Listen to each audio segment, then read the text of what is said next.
Selamat siang anak sekalian, Bapak Yus sebagai penjaga masjid di Kaiteto menyangkut dengan keberadaan masjid tua ini, mungkin tanggal berdirinya, kemudian penanggung jawabnya dari pertama sampai yang sekarang ini di tahun 2023, mungkin anak-anak ini bisa belajar. Jadi Pak Yus akan mau cerita tentang sejarah singkat masjid tua ini. Jadi masjid tua ini dulu dibangun tahun 1414. Jadi waktu zaman dulu itu bukan dibangun di sini tapi di gunung. Jadi masjid tua Wakawin dibangun tahun 1414 di salah satu bukit gunung Wawanu. Jadi zaman dulu waktu itu nanti sampai dengan tahun 1500 itu masuknya bangsa Portugis.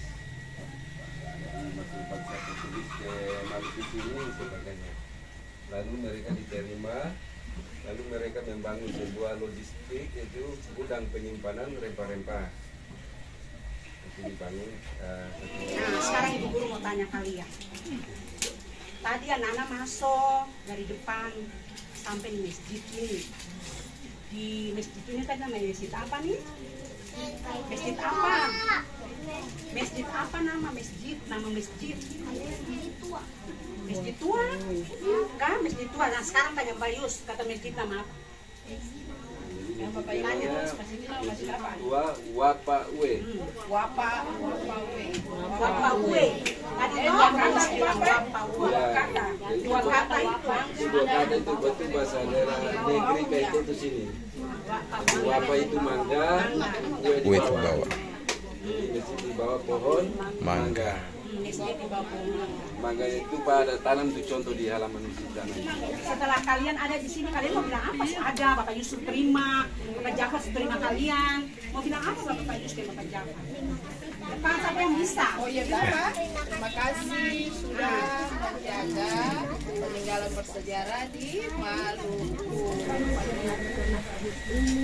Ya, Suara kuat.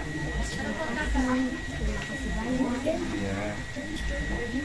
Semoga bisa masuk ini bisa jadi bekas bagi ini menjadi bekas semua yang ibadah ini beribadah. Nah, bagus. Tangan semua untuk Opi. Bagus. Terima kasih Bapak Ibu sudah menjaga masjid ini supaya semua orang bisa beribadah di sini.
dengan proses pembelajaran yang dilakukan oleh siswa dan siswi kelas 2.